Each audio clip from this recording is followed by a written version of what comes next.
ওবায়দুল কাদের সাহেব কোথায় যুদ্ধ করেছেন, কোন সেক্টরে যুদ্ধ করেছেন, নামটা বলেন। আর আমাকে প্রশ্ন করেন, আমার দলের মেজর হাফিজকে প্রশ্ন করেন, অ্যাডভোকেট ফজলুর রহমানকে প্রশ্ন করেন, মনিরুল্লাহ চৌধুরীকে প্রশ্ন করেন, কোথায় যুদ্ধ করেছে। আপনি বড় দলের সাধারণ সম্পাদক, কিন্তু কথাবার্তাটা বড় দলের সাধারণ সম্পাদকের মতোই বলা। মির্জা ফখরুলের মুখ থেকে এইরকম অবৈধ কোনো কথা বের হবে না। আপনি মির্জা ফখরুলকে জাতির কাছে ক্ষমা চেতে বলেন, সময় বেশি নাই ওবায়দুল কাদের ভাই। একটা গান শুনেছি, তলে তলে আপনার ব্যথা, এখন আপনার দলের মধ্যে ব্যথা শুরু হয়েছে। এই ব্যথা নিরসন করবে বাংলাদেশ জাতীয়তাবাদী দল।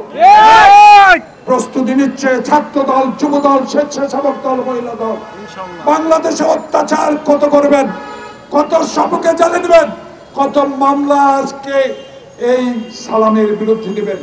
আমার বিরুদ্ধে মামলা 80টার উপরে দেন, আপত্তি নাই, কিন্তু কথা দিয়ে গেলাম জাতির এই বিবেকের সামনে আমরা মরি নাই, মরব গণতন্ত্রের বিজয়ের পতাকা নিয়ে।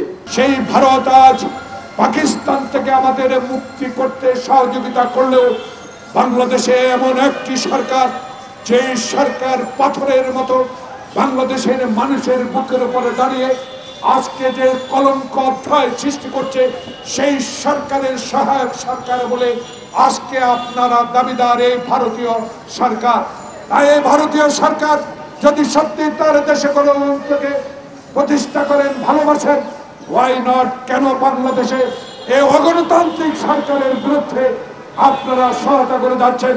কেন বিদেশ সচিব এসে দেশে একজন দলের প্রধানকে হাসপাতালে গিয়ে নির্বাচন অংশগ্রহণের জন্য জবরদস্তি করা হয়? কেন সেই ভারত বাংলাদেশে গণতান্ত্রিক নির্বাচনের বিরুদ্ধে কথা বলে? সেই কারণে আজকে এই ব্যানারে বলা আছে আমরা ভারতীয় পণ্য বর্জন করব। আমরা ভারতীয়দেরকে এদেশে অগ্রাসন থেকে বিরত রাখার জন্য যত কাজ দরকার, যত সংগঠন শক্তিশালী করার দরকার, যেইভাবে মানুষকে আজকের ভারতীয় পণ্য বর্জনের জন্য সহযোগিতার প্রয়োজন, সেই কারণে আজকে আমরা নেমে পড়েছি। আমরা চাই বাংলাদেশে এই ভারত যেন আজকে আমাদেরকে আগ্রাসন থেকে নিস্তার দেন।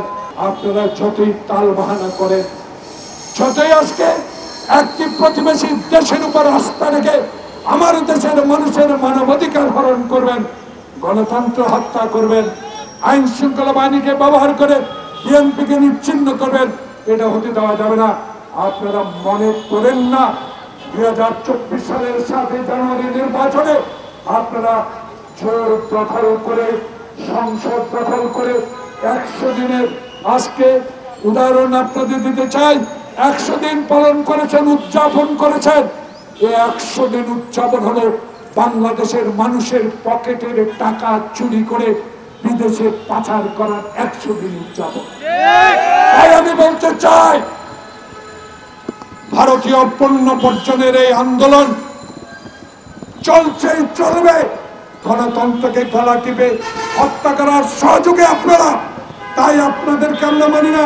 আপনাদের পণ্য, আপনাদের অগ্রাসনের বিরোধিতা আমরা করতেই থাকবো যতদিন না পর্যন্ত বাংলাদেশ এই ভারতীয় অগ্রাসন থেকে মুক্ত না হবে।